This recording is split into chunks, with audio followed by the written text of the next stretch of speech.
matamis. Mga sama na dahon-dahon. Ano pa? Pasko naman. Oo.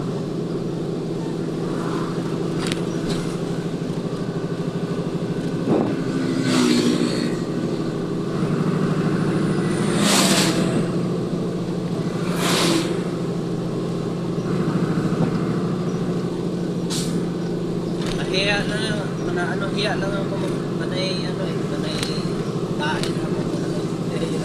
Si Junior manay ko sige. Lalaki pa ganda talaga, tuklap talaga eh. Wala ano kahit kamain pre. Oo.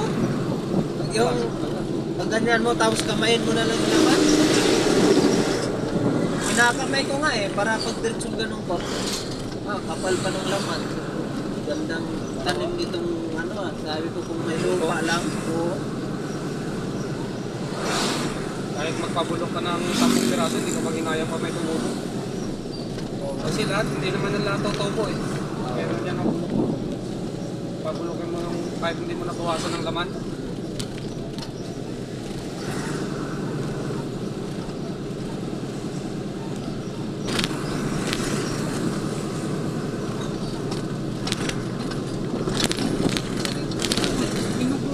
inog na. Oo, dilaw na. Ano yun?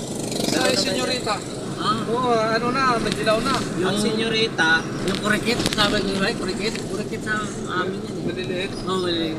Masarap ang kainin yan. senyorita yan, magulang na yan pero marami pang dahon. Oo. Yan ang karakteristik ng Pero senyorita.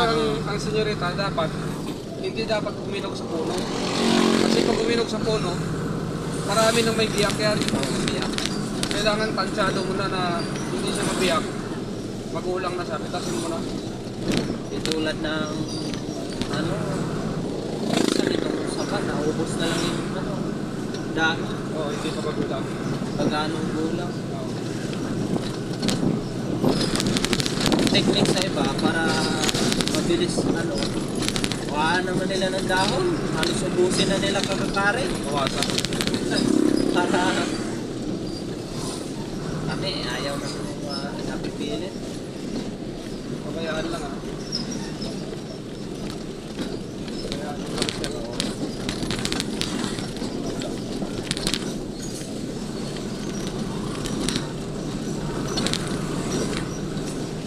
Tagal-tagal na rin ang ginawa.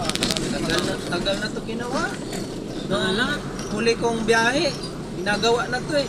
Kaya ni Junjun. Diba? Ay oo nga. Yan yata yung huling Ay biyahe hindi. mo rito. Na ano ko pa? Para sundan pa? Sundan ko, oo. Si ano,